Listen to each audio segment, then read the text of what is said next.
the main event of night one, CM Punk versus the Ring General Gunther for the WWE World Heavyweight Championship.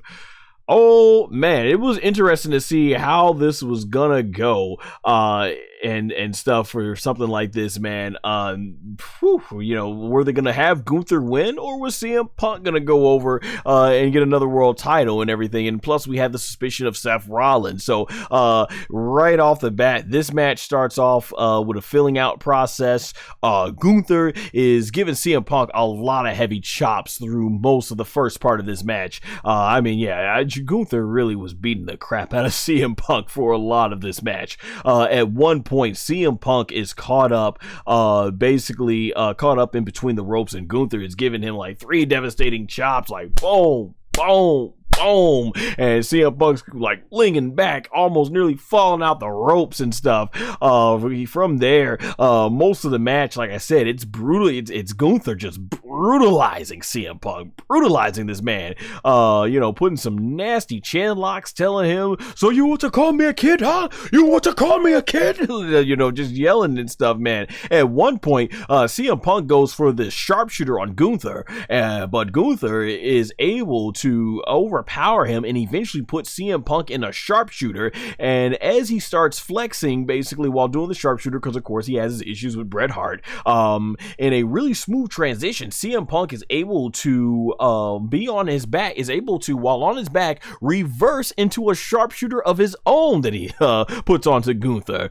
Gunther and CM Punk both are selling the exhaustion. They keep going back and forth with punches and chops. CM Punk goes for the running knee, but Gunther is able to counter in midair by catching him and slamming him down for the power bomb. When CM Punk is laying on the canvas, he tries to pick him up, only to get caught in a dragon sleeper. So that was the story of the match. No matter what Gunther would just lay down CM Punk with, CM Punk was always fighting, still finding some way to counter and everything. That was pretty much the story of the match. And when the Dragon Sleeper's applied, he's able to get out of it by nearly putting a Boston Crab, but CM Punk's able to kick away before he fully applies the submission.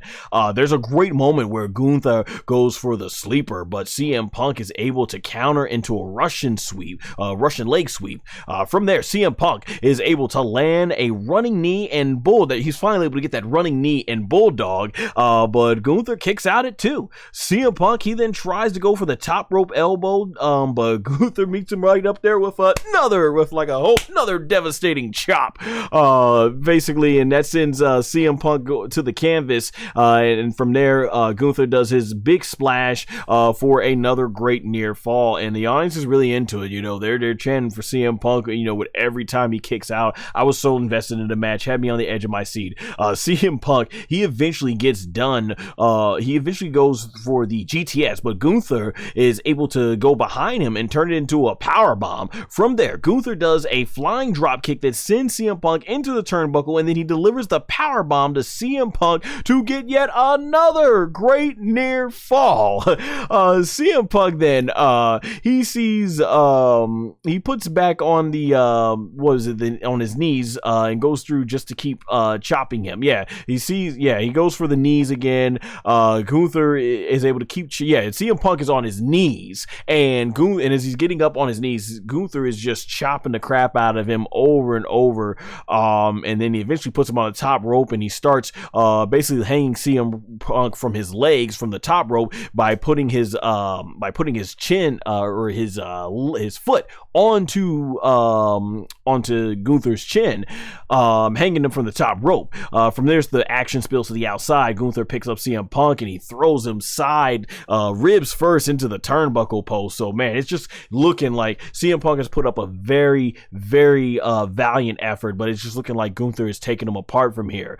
From here, Gunther starts celebrating and getting onto the announce table, just throwing his arms up, and this is where the match starts to turn heavily into CM Punk's favor. And this is a pattern that usually goes on with Gunther's matches. Is usually when he's beating up people, as we saw in the Sami Zayn, he gets confident, he gets too cocky and arrogant, and it starts to cost him. So Gunther, he ends up getting his legs sweep right up from under him, and he goes crashing onto the announce table, and CM Punk is starting to, get a second win. He's feeling it, and Gunther, he emerges from under the announce table, never broke, so he just like bounced right off the announce table, hit hard on there, and when Gunther emerges, Gunther is bleeding a gusher, blood just coming down profusely over his head, and I'm glad that Michael Cole and Wade Barrett were quick to bring this on commentary, and Gunther, he did a phenomenal job of selling this. Like, he gets in the ring, he's like, he can't wipe his eyes, and he's telling CM Punk to back off because, yeah, from what I can remember, I don't think Gunther's ever bled, so they really played this up like, okay, it reminds me of the Unforgiven 2002 match,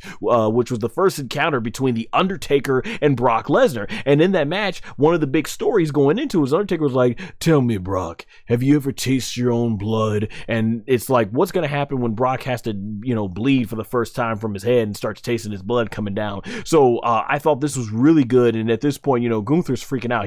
He wrestles the rest of the match like he's like just freaking out. He doesn't know what to do. He's got blood, and Wade Barrett's on commentary bringing up a good response about this as far as, how is Gunther going to be able to work with all this, and he's never been busted open from here, and the audience is getting real riled up at this point, and I'm on the edge of my seat. I think I'm standing up in my living room at this point. I'm standing up trying to see, okay, how's this gonna end? How's it gonna end? And the audience, after they're getting riled up, you can see CM Punk, he's about to go for the GTS, but Gunther is able to put him in a sleeper, and it's not looking good, but CM Punk does find a way to escape. And as we get to the closing parts of this match, CM Punk delivers the GTS to Gunther. But Gunther is like, he's out on his feet. He's standing back like that. Very, very reminiscent of, if you've all seen that behind the scenes when the show's off the air, Triple H is just selling for the longest time, standing up on his feet. And Triple H, at this point though, CM Punk, he goes back for a second GTS, which finally nails Gunther down. And he covers him. 1, 2, 3, and the new WWE World Heavyweight Champion, CM Punk. And I tell you, as a fan, I did a whole lap in my living room. I was like, yes, CM Punk. Like, man, oh my gosh, phenomenal. CM Punk, the new World Heavyweight Champion. Phenomenal. Just, man, this is amazing. Before I get to the finishes, let's tell you why I am so proud as a CM Punk fan. To come back to WWE and have back-to-back matches of the night at SummerSlam in 2024 and 2025, because I thought that match at Drew McIntyre, in fact, last year at SummerSlam 2024, I ranked that as my number one match for SummerSlam, and this match, night one, man, I think this easily was the match of the night.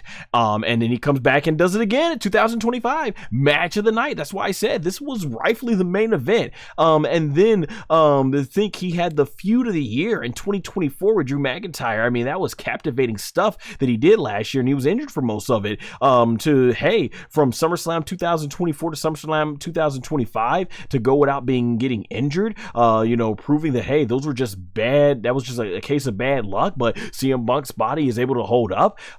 He finally got to main event WrestleMania, and then he gets one last WWE World Title win. And this just seemed impossible in 2014 and